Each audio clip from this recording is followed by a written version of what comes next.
Hello everyone, இன்னைக்கு நம்ம பண்ண போறது vegetable cutlet. அதுல மெயினா நம்ம ingredient யூஸ் பண்ண போறது வந்து potato and carrot மட்டும் தான். அதுக்கு நம்ம இப்போ எடுத்து வச்சிட்டு இருக்கிறது வந்து potato boiled potato smash பண்ணி வச்சிட்டு இருக்கோம். carrot சீவி வச்சிட்டு இருக்கோம் மெலிசா and கொத்தமல்லி வச்சிட்டு இருக்கோம். இது வந்து மைதா லைட்டா கரைச்சி வச்சிருக்கோம். அது வந்து பாத்துங்க ரொம்ப தண்ணியா ரன்னிங் மாதிரி இருக்கணும். அந்த கன்சிஸ்டன்சில தான் இருக்கணும். இது வந்து bread crumbs மிக்ஸில அரைச்சு just பொடிச்சு வச்சிட்டு இருக்கோம். நெக்ஸ்ட் இப்போ இந்த உருளைக்கிழங்கு கேரட் இந்த கொத்தமல்லியை பசைய போகிறோம். எல்லாம் நல்லா மிக்ஸ் பண்ண போகிறோம். உருளைக்கிழங்கு நல்லா ஸ்மாஷ் பண்ணிக்கிட்டிங்கன்னா அந்த கட்லெட்டுக்கு அப்படியே வைக்கிறதுக்கு ஈஸியாக இருக்கும். நாங்கள் நல்லா ஸ்மாஷ் பண்ணி முடிச்சிட்டோம். இது மேலே இப்போது லைட்டாக சில்லி பவுடர் மிளகாய் தூள் சேர்க்க போகிறோம். தேவையான அளவுக்கு உப்பு சேர்த்துக்குங்க. லைட்டாக கொஞ்சம் நறுமணத்துக்காக கொஞ்சமாக ஜீரா தூள் சேர்த்துக்க போகிறோம். இதுலேயே நீங்கள் தேவை இருந்தால் வறுத்த நிலக்கடலையும் அப்புறம் ஃப்ரை பண்ண வெங்காயமும் போட்டுக்கலாம். பச்சை வெங்காயம் சாப்பிடக்கூடியவங்களுக்கு பச்சை வெங்காயமும் சேர்த்துக்கலாம். ஆனால் நாங்கள் இப்போ இது ரெண்டுமே சேர்க்காததுனால நாங்கள் ஜஸ்ட் இன்றைக்கி சிம்பிளாக ஷார்ட் டைமில் பண்ணுறதுக்காக இது மட்டும்தான் சேர்த்துருக்கோம். இப்போ எல்லாத்தையும் நல்லா மிக்ஸ் பண்ணிக்கணும். அடுத்து இதை இந்த மாதிரி ரவுண்டாக ஒரு சர்க்கிள் ஷேப்பில் பண்ணிக்கிட்டு நல்லா அந்த சப்பாத்தி மாவு அமுக்கிற மாதிரி நல்லா அமுத்திக்கணும். ரொம்ப ஒல்லியாக வச்சுக்கூடாது, கொஞ்சம் குண்டாக இருக்கணும். இதே மாதிரி இருக்கிற மாவு எல்லாத்தையுமே அப்படியே குண்டு குண்டாக கொஞ்சம் ஓரளவுக்கு மீடியம் சைஸில் எல்லாத்தையும் உருட்டி வச்சுக்கோங்க. எல்லாத்தையுமே இப்படி உருட்டி முடிச்சிட்டோம். ஸோ இந்த மாதிரி ரெடி பண்ணி வச்சுக்கிட்டு நம்ம இப்போ தவா ஆன் பண்ணி அதில் எண்ணெய் வைக்க போகிறோம். இப்போ ஒரு நான்ஸ்டிக் கடாயில் எண்ணெய் ஊற்ற போகிறோம்.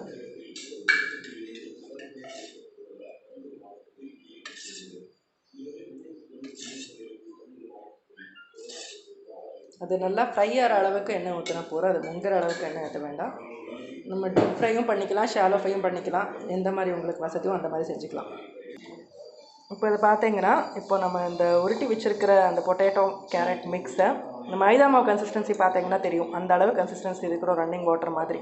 ஸோ இதை அதில் லைட்டாக முக்கிட்டு அதுக்கப்புறம் இந்த பிரெட் க்ரம்ஸில் நம்ம அதை அப்படியே பிரெட் க்ரம்ஸால் மூடணும். ஸோ அது நமக்கு ஃப்ரை ஆகிறதுக்கு ஈஸியாக இருக்கும். இதே மாதிரி எல்லாத்தையும் பண்ணிக்கணும். அந்த பிரெட் க்ரம்ஸ் முழுசாகவே அதில் அப்படியே கவர் பண்ணுற மாதிரி இருக்கணும். அப்போ தான் ஃப்ரை ஆகுது நல்ல உங்களுக்கு முறுமுறுன்னு இருக்கும். இப்போ பார்த்தீங்கன்னா அந்த பிரெட் க்ரம்ஸை அந்த பொட்டேட்டோ அந்த இதில் ஒட்டணும்னா அதுக்கு நம்மளுக்கு ஏதாவது அந்த பசை மாதிரி ஐட்டம் ஏதாவது அதில் சேர்க்கணும். அதுக்காக தான் அந்த மைதாவில் முக்கிக்கிறோம். ஸோ அந்த பிரெட் க்ரம்ஸ் அதில் ஈஸியாக ஒட்டினா ஃப்ரை பண்ணும்போது அதெல்லாம் தனித்தனியாக பிரியாது, அந்த எண்ணெய் அப்படியே ஃப்ரை ஆகிக்கும். இப்போ உங்கள் வீட்டில் ப்ரெட் இல்லைன்னு பார்த்தீங்கன்னா இதுக்கு பதிலாக நீங்கள் கார்ன்ஃப்ளவரும் யூஸ் பண்ணிக்கலாம். மைதாக்கு பதிலாக நீங்கள் கார்ன்ஃப்ளவரும் யூஸ் பண்ணிக்கலாம். இப்போ பிரெட் க்ரம்ஸ் பார்த்தீங்கன்னா ப்ரெட்டு இல்லைங்கிற பட்சத்தில் நீங்கள் ரவை கூட யூஸ் பண்ணிக்கலாம். எண்ணெய் காஞ்சிருச்சான்னு நல்லா பார்த்துக்குங்க. ஓரளவுக்கு மேலே கை வச்சு பார்த்தீங்கனாலே தெரியும் எந்த அளவுக்கு சுட்டுருக்குங்கிற மாதிரி. அதுக்கப்புறம் இதை ஒவ்வொன்றா அதில் போட போகிறோம். ஓடும்போது கை சுட்டுக்காமல் போட்டுக்குங்க. நான் அந்த எண்ணெயில் எல்லாமே கவர் ஆகிற மாதிரி இருக்கணும். ஸோ ஒரு டைட்டில் அந்த எண்ணெய் கவர் ஆகிற அளவுக்கு எவ்வளோ முடியுமோ ஒரு 3 இல்லை 4 பீஸ் போட்டுக்கலாம். இப்போ கேஸை நம்ம ஹை ஃப்ளேமில் தான் வச்சுருக்கோம் எண்ணெய் சூடாகிறதுக்காக. ஸோ லைட்டாக கொஞ்சம் அந்த பிரெட் க்ரம்ஸு ஹீட்டை பிடிச்சதும் நம்ம கேஸை லைட்டாக சின்னதாக்கிட்டு அதுக்கப்புறம் அது மாதிரியே ஃப்ரை பண்ணிக்கலாம். பார்த்துங்க, இந்த ஹை ஃப்ளேம்லேயே கண்டினியூ பண்ணிட்டீங்கன்னா அது தீயறதுக்கான வாய்ப்பு இருக்கும். ஸோ அது நல்லா இருக்காது, ஒரு மாதிரியான ஸ்மெல் வந்துடும். ஸோ ஃபஸ்ட்டு கொஞ்சம் சூடாகிற வரைக்கும் ஹை ஃப்ளேமில் வச்சுட்டு அப்புறம் மீடியம் பண்ணிக்கலாம். அதுக்கப்புறம் அது ஒரு சைடில் கொஞ்சமாக வெந்ததுக்கப்புறம் அதுக்கப்புறம் திருப்பி போட்டுட்டு மறுபடியும் இன்னொரு சைடு ஃப்ரை பண்ணிக்கலாம்.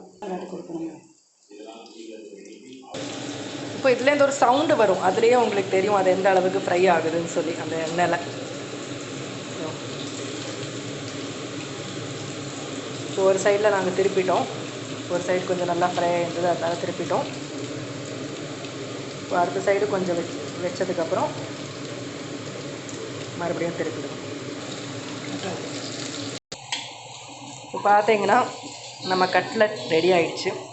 2 சைடும் நல்லா ஃப்ரை ஆகிருக்கு. உங்களுக்கு அந்த கலர் பார்த்தீங்கனாலே தெரியும், ப்ரௌனிஷ் கலராக மாறி இருக்கும். அதுலேயே தெரியும் நல்லா ஃப்ரை ஆகிருக்கும்னு சொல்லி. ஸோ ஃப்ரெண்ட்ஸ், இப்போ கொஞ்சம் அது லைட்டாக ஆறினதுக்கப்புறம் பார்த்து கை சுட்டுக்காமல் அதை லைட்டாக பூண்டு பார்த்தீங்கனாலே தெரியும். இது வந்து அப்படியே உருளைக்கிழங்கெல்லாம் ஏற்கனவே வெந்தது தான். ஸோ வெளியில் நல்லா முறுமுறுன்னு இருக்குது. இப்போது இதை நீங்கள் டொமேட்டோ சாஸோடையோ இல்லை ஏதாவது கொத்தமல்லி சட்னி அதோட வச்சு சர்வ் பண்ணலாம். இந்த ஷேப்லேயும் நீங்கள் பார்த்தீங்கன்னா உங்களுக்கு பிடிச்சமான ஷேப்பும் பண்ணிக்கலாம். குழந்தைங்களுக்கு விருப்பமாக அவங்களுக்கு பிடிச்ச ஷேப்பில் கூட நீங்கள் பண்ணி கொடுத்துக்கலாம். ஸோ ஓகே ஃப்ரெண்ட்ஸ், அடுத்தது ஏதாவது புது டிஷ்ஷோடு நான் உங்களை மீட் பண்ணுற வரைக்கும் பை.